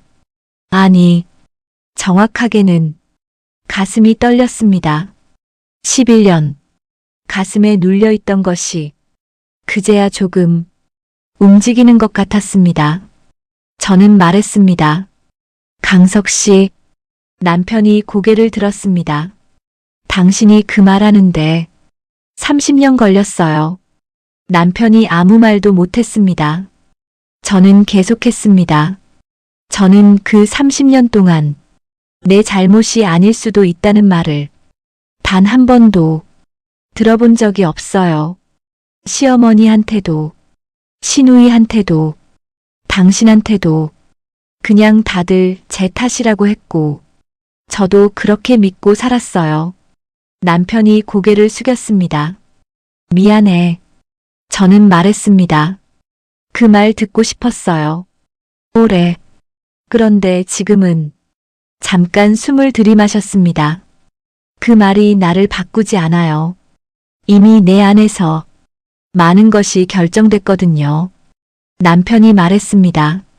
검찰에서 소환장이 왔어. 저는 알고 있었습니다. 언제요? 다음 주. 저는 고개를 끄덕였습니다. 남편이 저를 봤습니다. 당신이 한 거야? 저는 말했습니다. 제가 고발한 것도 있고 금감원에서 독자적으로 움직인 것도 있어요. 순호가. 저는 말했습니다. 강석 씨, 제발을 저한테 하지 마세요. 변호사 선임해서 제대로 대응하세요. 그게 맞아요. 남편이 무언가를 말하려다가 입을 닫았습니다. 그리고 돌아섰습니다. 등이 좁아 보였습니다. 저는 그 등을 바라봤습니다. 처음 맞선 자리에서 반드시 사업을 할 겁니다 했던 그 넓은 등이 이제는 저렇게 좁아졌구나. 남편이 로비 문을 나서는 순간 저는 속으로 말했습니다. 강석 씨, 당신을 미워한 것이 아니에요. 그냥 당신이 저한테 너무 많은 것을 가져갔어요. 그 값을 치르는 거예요. 지금, 그로부터 일주일 뒤 남편이 검찰에 소환됐습니다. 그날 아침 뉴스에 남편 얼굴이 나왔습니다. 서울중앙지검 앞 기자들이 줄지어 서 있고 남편이 검은 마스크를 쓴 채 고개를 숙이고 들어가는 장면. 수행하는 변호사도 없이 혼자였습니다. 저는 그 장면을 봤습니다. 10초, 15초, 그리고 텔레비전을 껐습니다. 통쾌하지 않았습니다. 뭔가 이상했습니다. 오히려 가슴 한편이 무거웠습니다. 이것이 제가 원했던 것인가? 저는 한참 앉아 있었습니다. 그러다가 생각했습니다. 아닙니다. 이것은 제가 만든 것이 아니에요. 남편이 스스로 만든 것입니다. 저는 그저 막혀있던 것을 열었을 뿐. 검찰 소환 이후 남편의 혐의가 하나씩 드러나기 시작했습니다. 첫째, 대표이사 재임 기간 중 법인 자금 횡령, 총 38억 7천만 원, 특수관계인 페이퍼 컴퍼니를 통해 우회 이체한 것이 밝혀졌습니다. 둘째, 상장 전 미공개 정보를 이용한 가족명의 주식 매입, 인수이익 약 12억 원. 셋째, 최대 주주인 박순옥의 위임장을 동의 없이 사용한 사문서 위조 혐의. 변호사가 서류를 보여주면서 말했습니다. 이 정도면 구속 가능성도 있습니다. 저는 말했습니다. 그 결정은 수사기관에서 하는 거죠. 맞습니다. 저는 말했습니다. 저는 거기까지 관여하지 않겠어요. 그 무렵 시어머니가 직접 오셨습니다. 호텔로. 저는 로비에서 뵀습니다. 시어머니가 앉으셨습니다. 많이 늙어 보이셨습니다. 주름이 깊어졌습니다. 눈이 빨갰습니다. 저는 말씀드렸습니다. 어머니, 건강하세요? 시어머니가 말씀하셨습니다. 순호가, 예, 어머니. 내가 너한테 잘못했다. 저는 그 말에 순간 굳었습니다. 시어머니가 계속 말씀하셨습니다. 처음 왔을 때부터 학벌이 어떻고 집이 어떻고 따졌지. 아이 못 낳는다고 대놓고 흉봤지. 그런데 알고 보니 내 아들이 문제였어. 눈에 눈물이 고이셨습니다.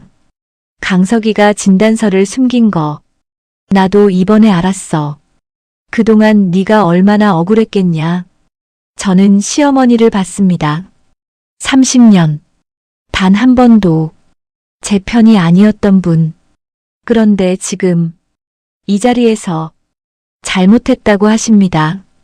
저는 눈물이 날 것 같았습니다. 꾹 눌렀습니다. 그리고 말씀드렸습니다. 어머니, 어머니 잘못이 크지 않다고는 못해요. 그런데 잠깐 멈췄습니다. 어머니가 저한테 그 말씀하시러 여기까지 오셨잖아요. 그것만으로도 저는 목이 메었습니다. 충분합니다. 시어머니가 눈물을 닦으셨습니다. 그리고 제 손을 잡으셨습니다. 오래 그렇게 앉아 있었습니다. 시어머니가 돌아가신 뒤 저는 방에 올라와서 처음으로 울었습니다. 호텔 침대 끝에 앉아서 소리 없이 오래 이것이 이상한 일이라고 생각했습니다. 남편한테는 울지 않았습니다. 회사에서는 울지 않았습니다. 주주총회에서도 울지 않았습니다. 그런데 시어머니 손을 잡고 나서 혼자 남겨지니 눈물이 멈추질 않았습니다. 30년 동안 쌓인 것들이 그제야 조금씩 녹아내리는 것 같았습니다. 그리고 이혼 소송 1차 변론이 열렸습니다. 서울가정법원 3월 중순 아직 차가운 날이었습니다. 법정 앞에서 남편을 만났습니다. 복도에서 잠깐 눈이 마주쳤습니다. 남편이 먼저 고개를 숙였습니다. 저는 고개를 끄덕였습니다. 그것이 전부였습니다. 1차 변론에서 남편 측 변호사는 재산 분할 범위를 다퉜습니다. HK푸드 주식은 이강석 대표이사의 경영 능력으로 가치가 상승한 것이므로 박순옥 씨의 기여도를 낮게 봐야 합니다. 저는 그 말을 듣고 조용히 있었습니다. 우리 변호사가 나섰습니다. 이 사건의 출발점을 명확히 해야 합니다. 변호사가 자료를 제출했습니다. HK푸드의 전신인 박간의 식품은 고 박인수 사장이 창업하고 딸 박순옥이 경리이자 실무자로 20대부터 함께 일군 회사입니다. 남편 이강석은 결혼 이후 처가의 자산을 기반으로 대표이사 직함을 얻었습니다. 더욱이 결혼 30년 중 시댁제사, 명절, 시어머니 수발 등 가사 노동의 전부를 담당한 박순옥의 기여도는 단순 지분 이상으로 평가돼야 합니다. 판사가 서류를 들여다봤습니다. 그리고 말했습니다. 양측 다음 기일까지 구체적인 재산 목록과 각자의 기여도 관련 자료를 추가로 제출해 주십시오. 법정을 나오면서 변호사가 말했습니다. 분위기 나쁘지 않았습니다. 저는 말했습니다. 판사님 눈빛이 달랐어요. 서류를 들여다볼 때 변호사가 고개를 끄덕였습니다. 맞아요. 판사님이 이 사건, 단순 이혼 재산 분할이 아닌 뭔가 더 있다고 보는 것 같았습니다. 저는 말했습니다. 있으니까요. 30년이. 그런데 그로부터 며칠 뒤 예상하지 못한 일이 생겼습니다. 최유리가 다시 연락을 해왔습니다. 형님, 저 한 번 더 뵐 수 있을까요? 저는 잠시 생각했습니다. 그리고 만났습니다. 이번에는 카페가 아니었습니다. 공원 벤치였습니다. 3월이었지만 바람이 쌀쌀했습니다. 최유리는 혼자 왔습니다. 유모차를 끌고 아이가 있었습니다. 갓난아이. 작은 모자를 쓰고 눈을 감고 자고 있었습니다. 저는 그 아이를 봤습니다. 말로 설명하기 어려운 감정이었습니다. 이 아이는 아무 죄가 없었습니다. 최유리가 말했습니다. 이강석 씨가 아이 친자 아니라는 걸 알고 저를 내쫓았어요. 양육비도 안 주겠다고, 아이를 자기 자식으로 인정 안 하겠다고. 저는 그 말을 들었습니다. 최유리가 말을 이었습니다. 저 처음에는 정말 몰랐어요. 이강석 씨가 불임인 거. 아이 아버지는 따로 있어요. 오래된 남자친구였는데 연락이 끊겼어요. 이강석 씨가 아이를 책임지겠다고 해서 믿었는데 최유리 눈에 눈물이 고였습니다. 저는 말했습니다. 유리 씨. 그녀가 고개를 들었습니다. 저한테 왜 왔어요? 최유리가 말했습니다. 형님한테 잘못을 빌고 싶어서요. 그리고 잠깐 멈췄습니다. 솔직히 도움이 필요해서요. 저는 그 말을 들으면서 잠시 생각했습니다. 이 여자한테 화가 나지 않느냐고요? 화가 났습니다. 처음에는. 그런데 이 벤치에 앉아서 이 여자를 보고 그 옆에 자고 있는 아이를 보니 남은 것은 화가 아니었습니다. 저는 말했습니다. 내가 직접 도와줄 수는 없어요. 그건 맞지 않아요. 그런데 잠깐 멈췄습니다. 아이한테 법적으로 양육비를 청구할 수 있어요. 생물학적 아버지가 누군지 밝혀지면 그 사람한테 청구할 수 있고, 이강석 씨가 아이를 유인하고 책임진다고 속였다면 그것도 별도로 다툴 수 있어요. 우리 변호사한테 연결해 드릴게요. 최유리가 눈을 크게 떴습니다. 저한테요? 어린 아이한테는 엄마가 힘이 있어야 해요. 그걸로 도와드리는 거예요. 최유리가 고개를 숙였습니다. 감사해요. 형님, 저는 말했습니다. 형님이라고 부르지 말아요. 우린 이제 그런 사이가 아니니까. 최유리가 고개를 끄덕였습니다. 유모차 안에서 아이가 잠깐 눈을 뜰했습니다. 그리고 다시 잠들었습니다. 저는 그 아이를 보면서 잠깐 손을 뻗었다가 멈췄습니다. 공원을 나오면서 저는 걸었습니다. 혼자서. 봄이 오고 있었습니다. 아직 차갑지만 어딘가에서 꽃망울이 부풀고 있는 것이 느껴지는 3월이었습니다. 저는 걸으면서 생각했습니다. 남편은 모든 것을 얻으려 했습니다. 젊은 여자, 아이, 회사, 그리고 저까지.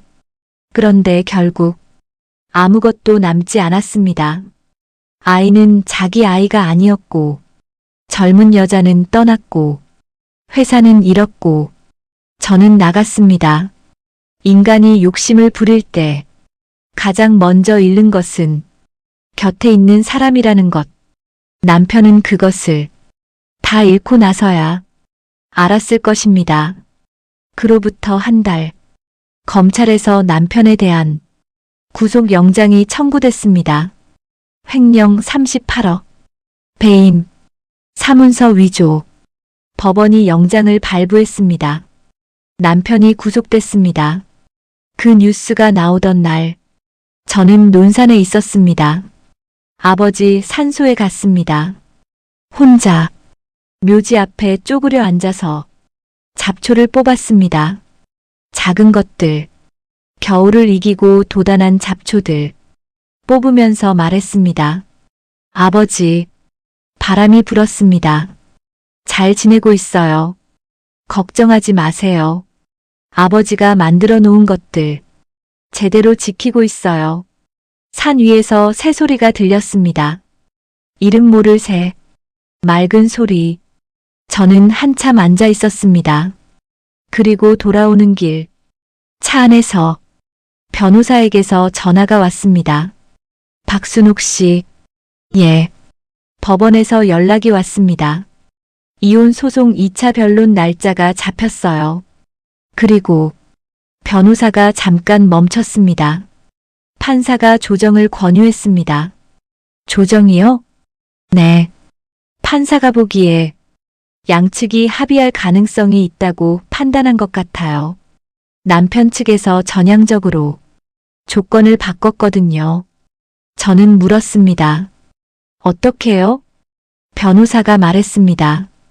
박순옥 씨가 보유한 HK푸드 지분에 대해 일체 권리 주장을 포기하고 이혼에 따른 재산 분할로 서울 아파트 2채, 현금 50억, 그리고 위자료 10억. 저는 그 숫자를 들었습니다. 총 60억 플러스 아파트 2채. 박순옥 씨 입장에서는 빠르게 정리할 수 있는 조건입니다. 저는 잠시 창밖을 봤습니다. 논산 들녘, 3월의 밭. 아직 아무것도 심기지 않은 빈 흙. 저는 물었습니다. 변호사님, 예. 만약 제가 조정을 거부하고 소송을 계속하면 어떻게 될 것 같으세요? 변호사가 잠시 생각하더니 말했습니다. 솔직하게 말씀드리면 법원이 재산 분할 기여도를 40%에서 최대 50%까지 인정할 가능성이 있습니다. 가사노동, 원천 자산 제공, 30년 혼인 기간 모두 유리하게 작용해요. 그러면 지분 가치 기준으로 수백억이 될 수도 있어요. 그런데 변호사가 말을 이었습니다. 시간이 걸립니다. 최소 1년에서 2년. 그 사이에 남편이 구속돼 있으면 회사 가치도 변동이 생기고 불확실성이 있어요. 저는 들었습니다. 변호사가 말했습니다. 박순옥 씨는 어떻게 하고 싶으세요? 저는 잠깐 생각했습니다. 올해 차가 논산 톨게이트를 통과했습니다. 서울 방향. 저는 말했습니다. 변호사님, 예. 저는 돈이 많고 싶은 게 아니에요. 변호사가 조용히 들었습니다. 제가 원하는 건 두 가지예요. 첫 번째, 이 이혼이 내가 잘못한 것처럼 끝나지 않는 것. 법원 기록에 명확하게 남편이 유책 배우자라는 것이 남는 것. 두 번째, 잠깐 멈췄습니다. 아버지 회사, HK푸드, 그 회사가 제대로 된 사람 손에 다시 서는 것. 변호사가 말했습니다. 그 두 가지라면 조정을 받아들이되 조정 조건에 그것을 명시하면 됩니다. 저는 말했습니다. 그렇게 해주세요. 조정 기일이 잡혔습니다. 서울가정법원 조정실, 작은 방, 테이블 하나, 양측이 마주 앉았습니다. 남편은 구속 상태였기 때문에 변호사가 데리러 왔습니다. 조정위원이 말했습니다. 양측 모두 이 자리에서 합의점을 찾기를 바랍니다. 먼저 박순옥 씨 측에서 요구사항을 말씀해 주시겠습니까? 저는 직접 말했습니다. 세 가지입니다. 조정위원이 고개를 끄덕였습니다. 첫째, 이혼 판결문에 이강석의 혼인 파탄 책임이 명시될 것. 둘째, 재산 분할은 서울 아파트 2채 현금 50억, 위자료 10억, 총 현금성 자산 60억을 받는 것으로 합의. 셋째, 저는 잠깐 멈췄습니다. HK푸드의 경영권은 제가 추천하는 전문 경영인 체제로 전환하고 저는 최대 주주로서 이사회에 참여합니다. 상대방 변호사가 말했습니다. 세 번째 조건은 이혼합의 범위를 넘어서는 것입니다. 주주 관련 사항은 별도 절차입니다. 저는 말했습니다. HK푸드는 제 이름으로 된 회사예요. 저는 이혼 이후에도 이 회사의 최대 주주로 남아있을 거예요. 이건 이혼 합의를 구하는 것이 아니에요. 이혼 이후 제 권리를 행사하겠다는 선언입니다. 조정위원이 양측을 봤습니다. 그리고 말했습니다. 세 번째 사항은 법원 합의 범위 바뀌지만 의사 확인 차원에서 기록에 남겨두겠습니다. 상대방 변호사가 잠깐 고개를 숙이고 무언가를 적었습니다. 그리고 말했습니다. 의뢰인과 확인하겠습니다. 그날 오후 남편 측에서 답이 왔습니다. 세 번째 조건 포함하여 합의하겠습니다. 저는 그 말을 들을 때 이상하게 눈물이 날 것 같았습니다. 기쁨 때문이 아니었습니다. 긴 싸움이 이제 끝을 향해 가고 있다는 그 느낌 때문이었습니다. 조정 성립날 서류에 도장을 찍었습니다. 떨리지 않았습니다. 그런데 이상했습니다. 오히려 손이 무거웠습니다. 오래된 것을 내려놓는 무게. 그것이 손끝에 걸려 있는 것 같았습니다. 도장을 찍고 서류를 내려놓았습니다. 조정위원이 말했습니다. 조정 성립되었습니다. 저는 고개를 끄덕였습니다. 변호사가 옆에서 조용히 말했습니다. 수고 많으셨습니다. 저는 말했습니다. 아직 수고가 남아있어요. 그로부터 2주 뒤 남편의 1심 판결이 났습니다. 횡령 및 배임, 징역 3년, 집행유예 5년. 구속은 풀렸습니다. 그러나 전과가 남았습니다. 그리고 추징금 38억 7천만 원. 남편은 판결문을 받아들고 법정을 나왔을 것입니다. 어떤 얼굴로 나왔는지 저는 보지 않았습니다. 볼 필요가 없었습니다. 그날 저녁, 저는 혼자 밥을 먹었습니다. 호텔 방에서 편의점에서 사온 김밥 한 줄, 그것을 먹으면서 창밖을 봤습니다. 서울 야경, 빌딩들이 불을 켜고 있었습니다. 저마다 살고 있었습니다. 저마다 버티고 있었습니다. 저는 김밥을 씹으면서 생각했습니다. 내일부터 이제 내 이야기를 다시 쓰기 시작하는 거다.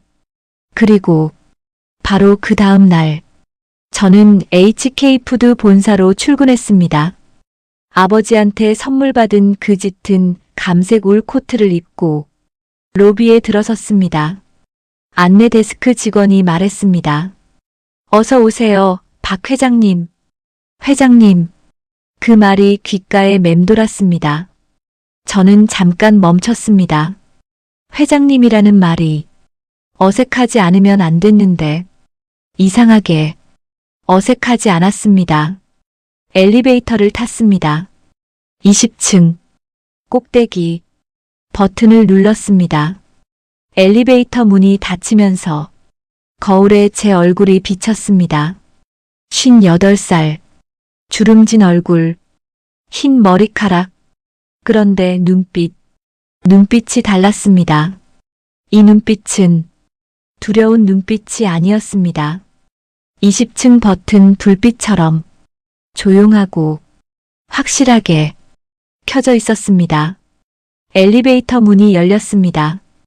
20층 복도 끝에 회장실 문이 보였습니다. 저는 걸었습니다. 복도를 걸으면서 이상한 생각이 들었습니다. 이 회사, 이 복도, 이 건물 전체가 아버지 땀으로 시작된 것이라는 것을, 그리고 제 이름으로 서 있다는 것을 30년 저는 이 회사의 존재조차 잊고 살았습니다. 아니, 잊은 게 아니라 잊히도록 살아왔습니다. 제사 준비, 시어머니 수발, 명절 음식, 그 안에서. 그런데 지금 저는 이 복도를 걷고 있습니다. 회장실 문 앞에 섰습니다. 비서가 문을 열어줬습니다. 박 회장님 들어가세요. 저는 문을 열고 들어갔습니다. 넓은 방이었습니다. 통유리창, 서울 전경, 강이 보였습니다. 한강. 저는 창가로 걸어갔습니다. 그 강을 내려다봤습니다. 흐르고 있었습니다. 조용하게, 멈추지 않고. 아버지가 말씀하셨습니다. 물은 낮은 데로 흐르지만 결국 바다가 된다고. 저는 지금 그 바다에 닿은 것인지 모르겠습니다. 아니면 이것이 바다로 가는 길 위인지. 그런데 말입니다. 어느 쪽이든 상관없었습니다. 흐르고 있으니까요. 멈추지 않고 저는 창가에서 돌아서서 회장 자리에 앉았습니다. 의자가 컸습니다. 어색할 것 같았는데 딱 맞았습니다. 제가 앉아야 할 자리인 것처럼. 저는 책상 위에 아버지 노트를 올려놨습니다. 낡고 빛바랜 노트. 아버지 글씨가 빽빽한 그것을 펼쳤습니다. 첫 장에 이렇게 쓰여 있었습니다. 박간의 식품 1989년 3월 1일 박인수, 박순옥 부녀. 시작. 저는 그 문장을 읽으면서 처음으로 소리내어 웃었습니다. 아버지는 처음부터 아셨습니다. 이 회사가 누구 것인지. 그래서 제 이름을 처음부터 넣으셨습니다. 박인수, 박순옥. 저는 노트를 덮었습니다. 그리고 바깥을 바라봤습니다. 3월의 서울. 어딘가에서 봄이 오고 있었습니다. 아직 보이지는 않지만 느껴지는 그런 봄. 여러분, 박순옥의 이야기는 여기서 끝나지 않습니다. 이제 진짜 시작입니다. 30년을 잃어버렸지만 58배 다시 시작하는 여자의 이야기. 그것이 진짜 반격입니다. 힘을 얻는 것이 반격이 아니라 자기 자신으로 돌아오는 것. 그것이 반격입니다. 오늘 이야기가 여러분의 가슴을 조금이라도 시원하게 해드렸기를 바랍니다. 억울하게 참고 사셨던 분들, 자기 자리를 잃고 사셨던 분들, 이 이야기가 작은 위로가 되었으면 합니다. 꽃은 지고 나서 열매를 맺습니다. 그러나 썩은 뿌리는 봄이 와도 꽃을 피우지 못합니다. 순옥처럼 지금 이 자리에서 다시 시작하는 것, 그것이 가능합니다. 구독과 좋아요 눌러주시고 댓글로 사시는 곳 남겨주세요. 그 자리에 봄볕 같은 행운이 가득하시길 진심으로 기원합니다. 다음 이야기에서 또 만나요. 본 대본은 창작 사연으로 실제 인물, 기업, 사건과 무관합니다.